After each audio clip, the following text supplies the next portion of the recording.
Hi everyone, and welcome to another episode of Left Off the Map. Now, the restaurant that I'm the culinary curator for in Hobart called Peacock and Jones, there's a fabulous duck dish. I think the duck that they do, or that we do there, is my favourite dish on the menu at the moment. So I'm going to go through the processes that we go through to make the duck so good. So we're going to dry age the duck breast, and we're going to use the bones to create a sauce as well. The first thing I have to do is break down the duck. So the two knives I'm going to use a chef's knife and a utility knife to do this. You want to cut around the joints. Cut down through there.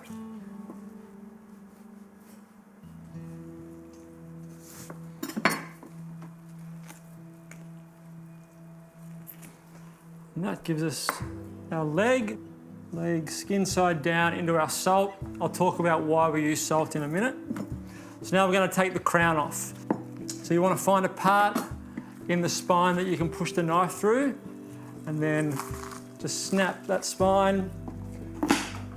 So you should be able to take that piece off, pop that in there. Now we need to do the same thing at the top. Take our wing tips off first from the top. Our wing tips are going to go in there. They'll end up making our sauce. Find a spot in the spine that the knife will go through. Take that off. So that's our crown. This is going to go into our salt. So we've got rock salt in a roasting pan. Our legs have already gone in, skin side down, and our breast is going to go in skin side down as well. And that's going to draw moisture out of the duck, out of the crown. And what that does, it enables you to dry age without having to worry about bacteria. So skin side down onto our rock salt, still on the crown. Just give it a pat and get as much of that moisture off as you can. So that can go into the fridge now.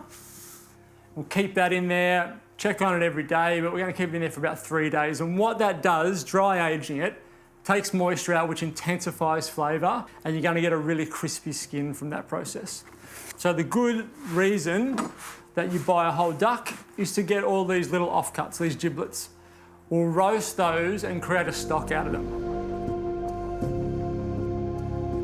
My duck bones have finished roasting and I've popped them into the fridge. What I'm trying to do is basically solidify the fat that came out in the roasting process. I don't want to take that fat into my stock pot to create my sauce. So the easiest way to get around that is to let that fat harden in the fridge and then take your bones out, pop them into your stock pot, then all of your vegetables go in. So I've got some celery, carrot, onion, garlic, and some thyme.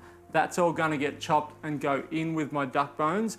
I'll cover that with water and bring it to a slight simmer. At the point in which I'm happy, then I will strain the stock off and start creating my sauce with that stock.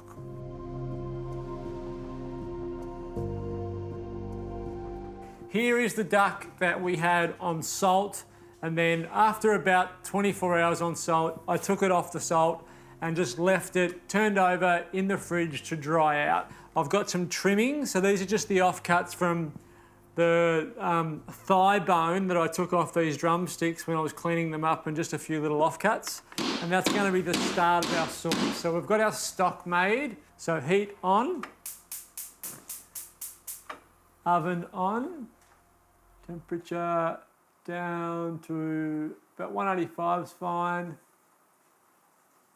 Kick that off, heat on. So the whole crown, skin side down, into our pan. I'm going to start to render out some of that fat. That's the last little bit of scum there that needs to come off that sauce. The red wine. So we'll keep moving this, get some colour.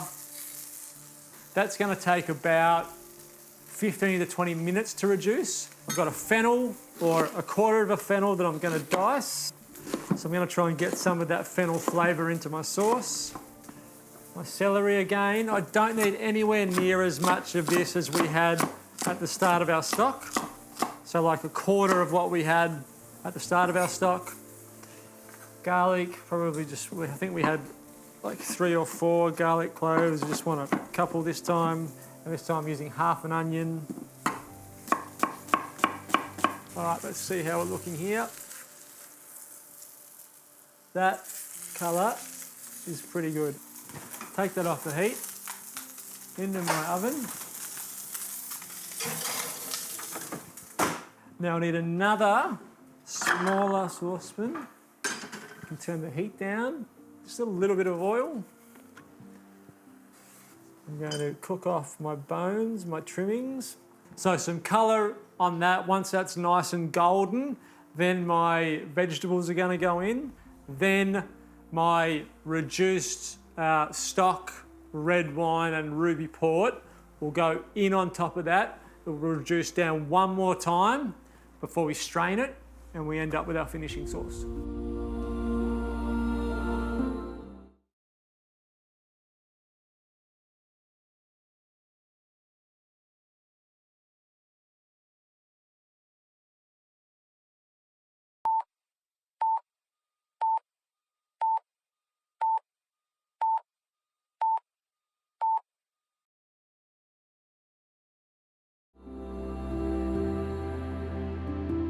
All right, there's been a pretty big process to get us to this point. So I can turn our reduction off and I'm left with this really intense sauce. Here's the duck breast. Then we've brought it out and let it sit and rest for a good 8 to 10 minutes. Now we're ready to carve the breast off the crown. So we'll make our cut. And working that breast away.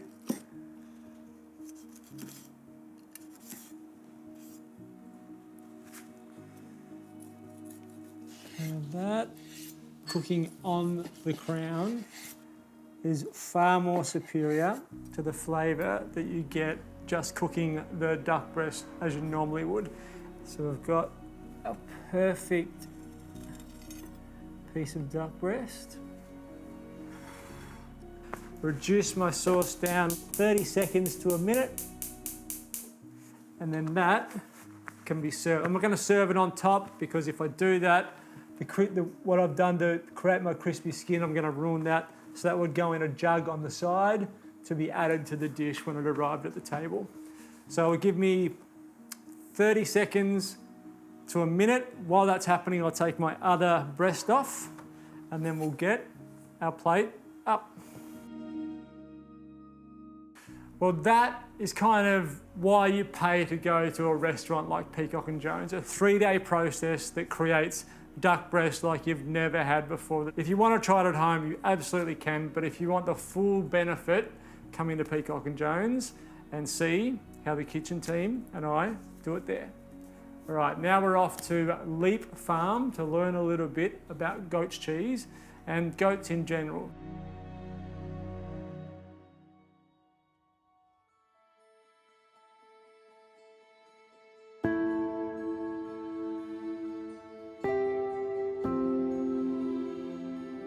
Now, if you were going to come to a dairy-ish, I think this is kind of the greeting that you want to get when you come to a dairy, I think. Yeah, very happy goats, Kate.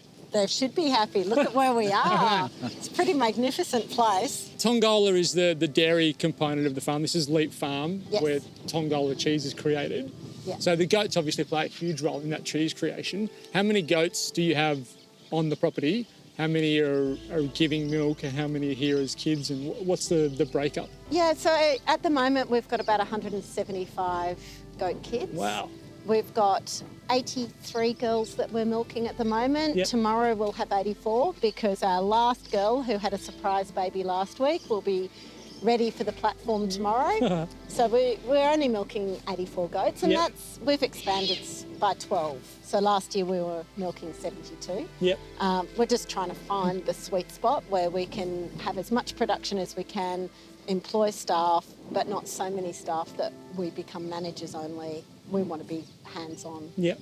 in the whole operation as well. I think the sign of any good farm is how the animals on the farm react to other humans. If they're scared of humans, it's normally a sign that the humans that raise them are scary. If they are like this with humans, loving and caring and beautiful, it means that you guys are doing a wonderful job handling them because they're not scared of humans. They want to be around humans, which I think is a great That's a really good indication of how they're being reared.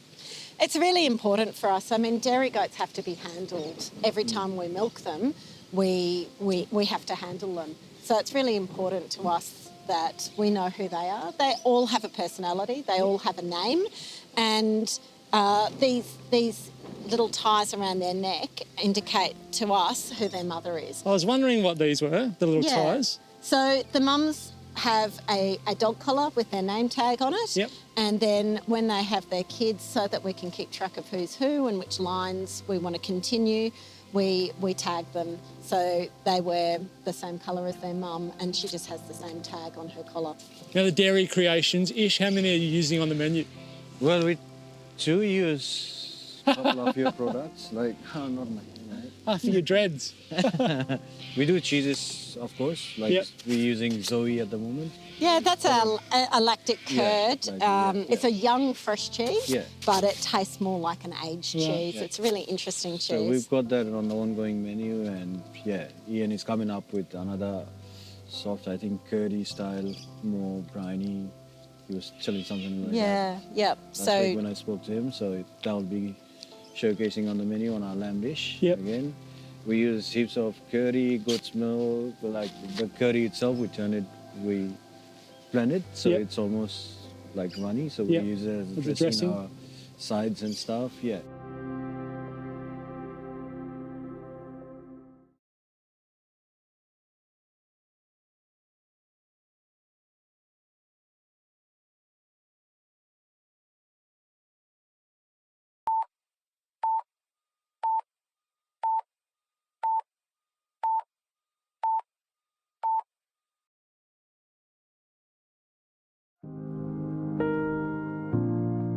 So it is a pretty quick turnaround from when they're milked to then using the milk to create the cheese. Yeah, so you've got 72 hours after milking to use the cheese, making sure that, of course, you keep it stored at 4 degrees or less. We don't tend to store it, though. We use it the same day. So we milk our goats, and then Ian takes the milk and pasteurises it.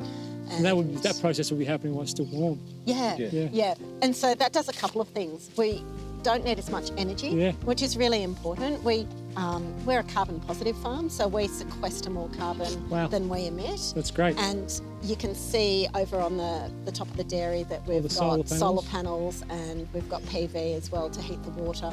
So we warm up the pasteuriser with a hot water jacket. And so having warm milk means we need less energy, which take means... from 4 to up to where you take it up to. Yeah. So maintaining an environmental mindset is really fundamental to how we run our farm. Yeah.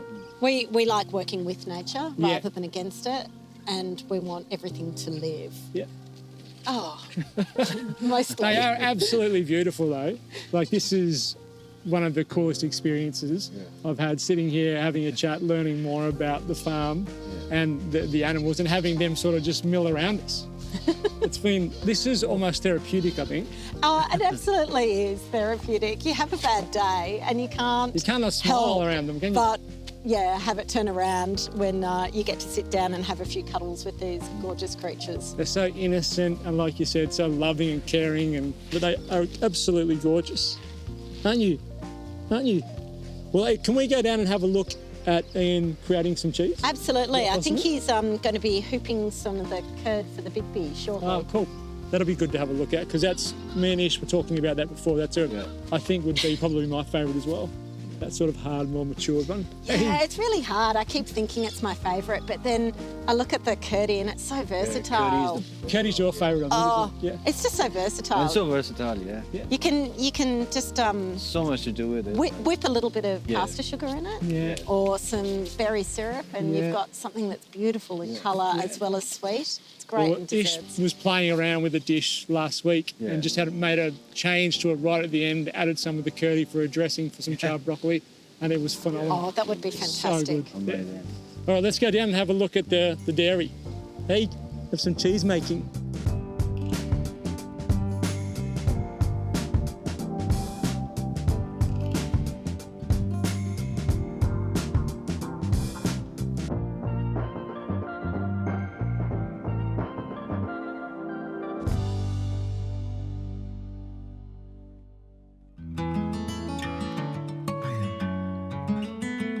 Well, I could have stayed at Leap Farm all day playing with those goats. It was kind of therapeutic hanging out with so many baby goats, but we did have to come back to the kitchen and cook something. So we've gone from a fantastic goat's cheese to using one of my other favourite cheeses. So Ashgrove Dairy make a Parmesan. It's a new product that they've made. So amatriciana is a traditional Roman dish, but we've made some tweaks to it as we go along. So this is not a traditional recipe. So first thing I want to do is start to build the amatriciana sauce. So amatriciana is a chili-based red sauce with some cured meat in it. So some chilies to start. So I've got 2, and it's normally quite spicy. So I'm going to use 2 chilies, which I'm just going to cut into rounds. And garlic, 2 cloves of garlic.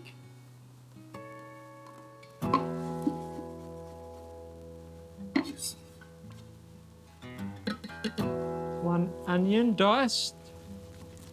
So to start talking you through the traditional amatriciana, it was a Roman dish made centuries ago, and things that sort of aren't so expensive now were very expensive back then.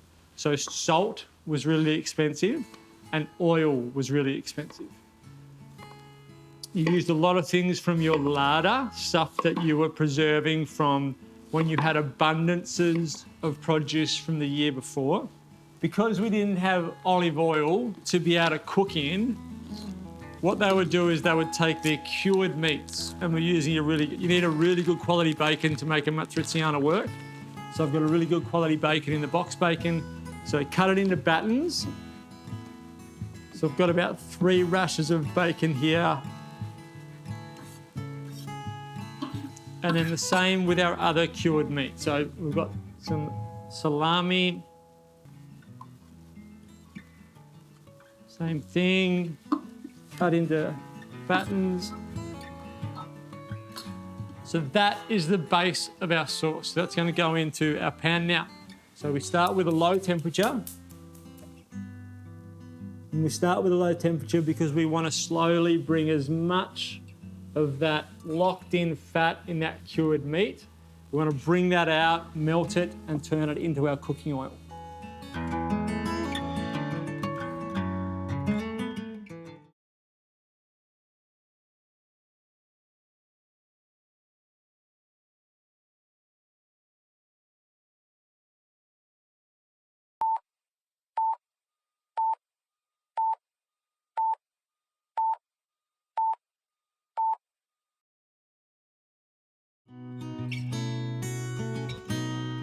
You can see we've extracted a little bit of oil from that cured meat, and that oil has been enough to cook everything, soften everything, and get lots of flavour and crispiness on the outside. So now this is where we slightly tweak from the traditional amatriciana. We're going to add about 1/2 cup to 3/4 of a cup of red wine.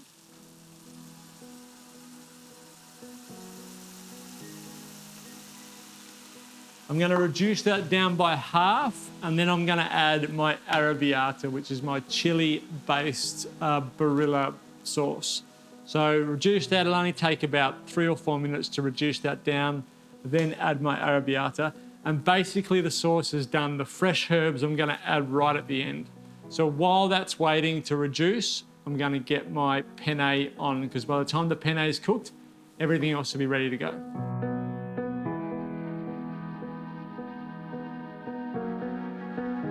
So if you're wondering why I have a hat on the bench, the crew asked me to do a magic trick. So I'm going to do a magic trick. So here's my magic trick. I'm going to pull a rabbit out of the hat.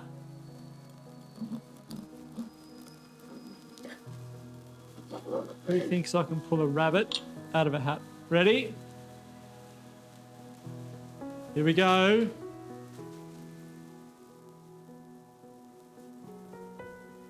It almost jumped out of the hat. Look at that. I pulled a rabbit out of a hat. What a magic trick. Thank you very much. Thank you. I'm here all week. Make sure you tip your waitresses. All right, I'll get my pasta on.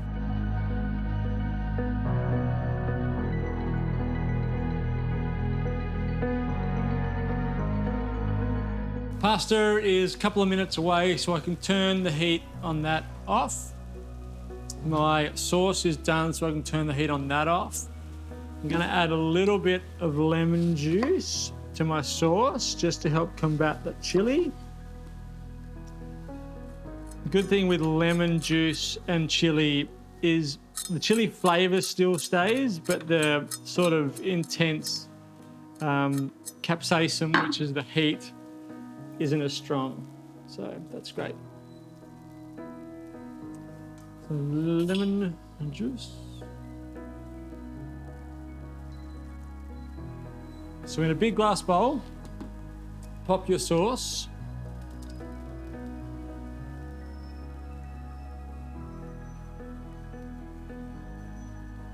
And then scoop